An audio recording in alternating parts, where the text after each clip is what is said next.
यो महिनाको खान्जीलाई चाहिँ हैन महिनाको खान्जी चाहिँ कसरी रिलेटेड हुन्छ अरू खान्जीसँग भन्ने कुरा चाहिँ म अलिकति लजिकहरु बताइदिन्छु।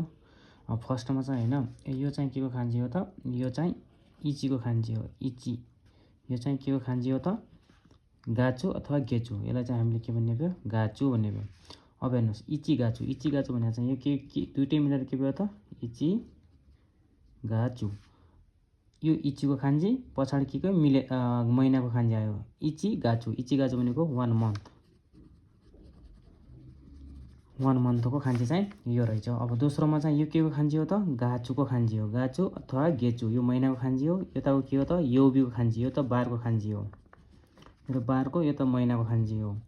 अब हामीले पढेका थियौं गेचु यौबी गेचु यो चाहिँ के भयो त गेचु यौबी। बारलाई चाहिँ यौबी भन्छ नि त महिनालाई गेचु बारलाई चाहिँ यौबी। यसरी लजिक मिलेर चाहिँ के भयो त गेचु यौबी हो। यो केको खान्जी भयो त केको खान्जी भयो त गेचु यौबीको खान्जी भयो। अब तेस्रोमा हेर्नु त यो केको खान्जी हो त इमाको खान्जी। इमा भनेको अहिले यो इमा भनेको अहिले। यो केको खान्जी हो त मन्थको खान्जी हो।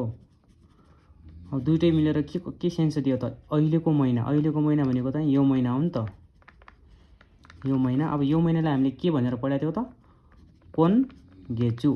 अब कोन गेचुको खान्जी त के रहेछ त इमा प्लस यो महिना महिनाको खान्जी मिलेर बन्दो रहेछ नि त हैन।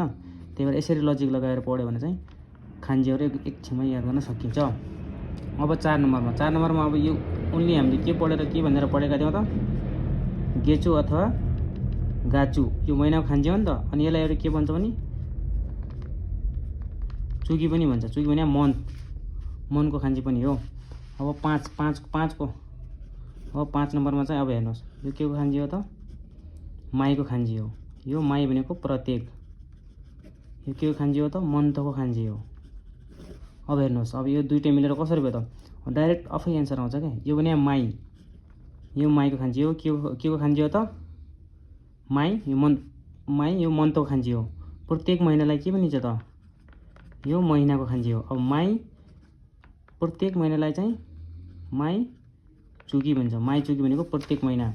अब हेर्नुस् यो केको खान्जी हो त कि मास आउनु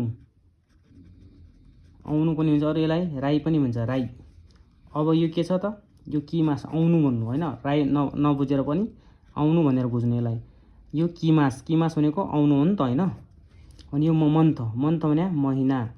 अब हेर्नुस् आउने महिना भनेर लजिक बुझ्ने के आउने महिना भनेर के भन्छ त हामीले के पढाएको थियौ आउने महिनालाई राई गेचु भनेको कमिङ मन्थ भन्छ क्या। यसरी लजिक बुझ्ने हो कि भनेको आउने महिना भनेर हामीले राई गेचु भन्छ। त्यही भएर राई गेचुको खान्जी चाहिँ के भयो त यो खान्जी भयो।